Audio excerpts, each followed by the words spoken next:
Good afternoon. This is Akashvani. I'm Anuja Kumar with the Midday News.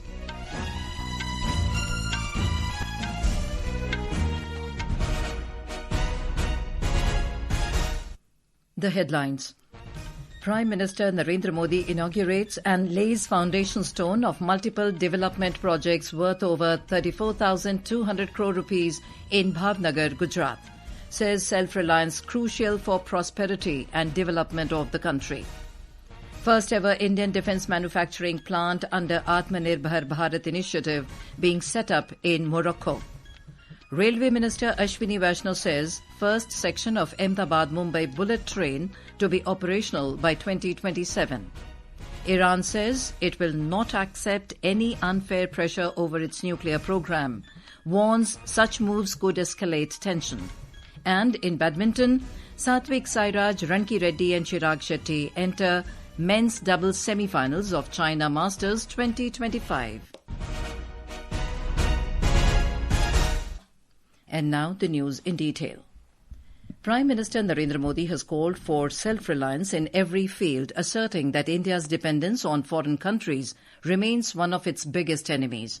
He said it is high time that India stands before the world as a self-reliant nation to realize the vision of a developed India by 2047. The Prime Minister was addressing the Samudra Se Samriddhi program in Bhavnagar today. Unveiling his government's vision to make India a maritime superpower, Prime Minister Narendra Modi said the country aims to triple its share in global maritime trade by 2047. During the program, the Prime Minister inaugurated and laid the foundation stone for multiple projects worth over 32,000 crore rupees. Mr. Modi also inaugurated the Mumbai International Cruise Terminal along with several major maritime projects valued at more than 7,800 crore rupees. Reiterating India's historical maritime strength, the Prime Minister said there was a time when 40 to 50% of the world's maritime trade was carried out through ships built in India. Bharat को दुनिया की एक बड़ी समुद्री शक्ति बनाने के लिए 3 और बड़ी स्कीम्स पर भारत सरकार काम कर रही है। इन 3 योजनाओं से शिप बिल्डिंग सेक्टर को आर्थिक मदद मिलने में आसानी होगी। हमारे शिपयार्ड्स को मॉडर्न टेक्नोलॉजी अपनाने में मदद होगी और डिजाइन और क्वालिटी सुधारने में भी बहुत मदद मिलने वाली है। इन पर आने वाले वर्षों में 70,000 करोड़ रुपए से ज्यादा खर्च किए जाएंगे. The Prime Minister also held the previous governments responsible for weakening the maritime sector, stating that the licensed Raj system and post-globalization policies led to an increased dependency on the foreign nations. The Prime Minister said India's maritime sector is undergoing next-generation reforms. He announced that the sector would soon adopt a one nation, one port procedure, aiming to simplify port procedures across the country. Port lead development को गति देने के लिए हजारों करोड़ रुपए के projects का शिलान्यास और उद्घाटन किया गया है. देश में क्रूज टूरिज्म को प्रमोट करने के लिए आज मुंबई में इंटरनेशनल क्रूज टर्मिनल का भी लोकार्पण किया गया है. भावनगर के गुजरात के विकास से जुड़े अनेक प्रोजेक्ट्स भी शुरू हुए हैं. Underscoring India's civilizational maritime legacy, the Prime Minister said the government is establishing a National Maritime Heritage Museum at Lothal to showcase the country's ancient maritime traditions and preserve them for future generations. Defence Minister Rajnath Singh will undertake a 2-day official visit to Morocco from Monday. This will mark the first ever visit of Raksha Mantri to the North African nation, underscoring the growing strategic convergence between India and Morocco. During the visit, the minister will attend the inauguration of Tata Advanced Systems Maroc's new manufacturing facility for the wheeled armoured platform at Barshid. This facility is the first ever Indian defence manufacturing plant in Africa, which marks an important milestone that reflects the growing global footprint of India's defence industry under the Aatmanirbhar Bharat initiative. Mr. Singh will hold a bilateral meeting with his Moroccan counterpart, Abdul Latif Lodi, to strengthen defence, strategic and industry cooperation. Both sides are also expected to sign a Memorandum of Understanding, MOU, on cooperation in the field of defence. The MOU will provide an institutional framework to expand and deepen bilateral defence engagement, including exchanges, training and industrial linkages. National Security Advisor Ajit Doval held a meeting with the National Security and Intelligence Advisor of Canada, Nathalie Dooin, on the 18th of this month in New Delhi. Both sides acknowledged the clear momentum for rebuilding trust and expanding cooperation at the highest levels of political leadership. External Affairs Ministry said in a statement that they had productive discussions on advancing the bilateral relationship, including in areas of counter-terrorism, combating transnational organized crime, and intelligence exchanges. They agreed to strengthen security cooperation and further reinforce existing mechanisms of engagement. The two NSAs also deliberated on the priority areas for future cooperation and exchanged views on regional and global developments.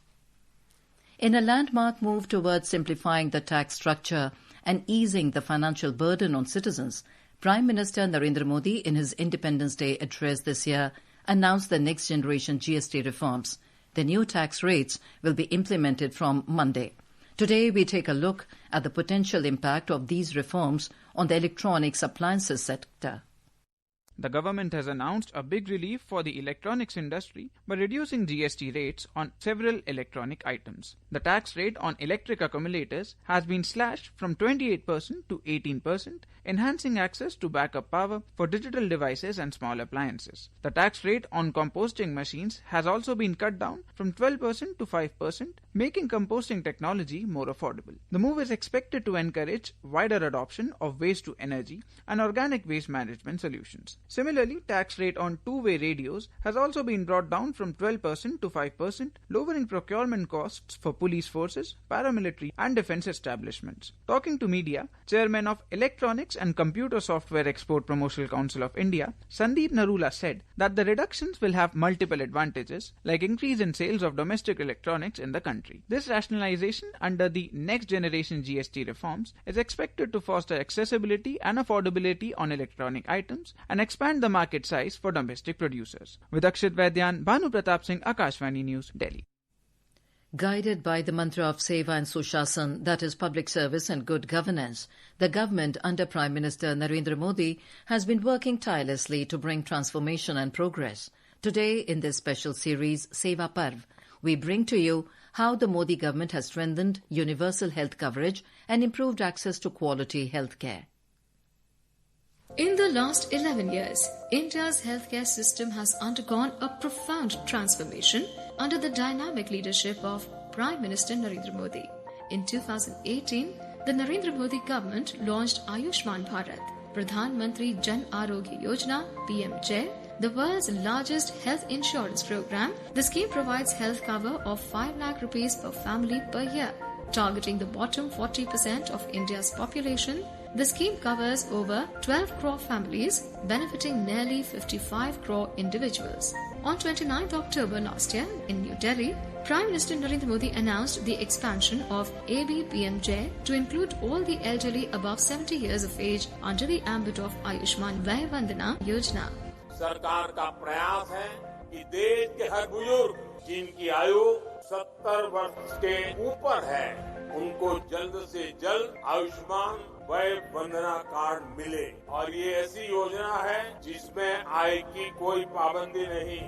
Ishan Srivastav appreciated the Ayushman Bharat Yojana, saying that it helped his family member in getting treatment by saving out-of-pocket expenditure. इस card से हमारा जैसे कि pacemaker लगा है तो 83,280 rupees का इस कार्ड से पेमेंट हुआ अप्रूवल होकर। कार्ड नहीं होता तो हमें स्थिति नहीं थी कि हम इनका पेसमेकर करवा पाते और इनका ऑपरेशन हो पाता है, तब हम ना पेमेंट कर पाते।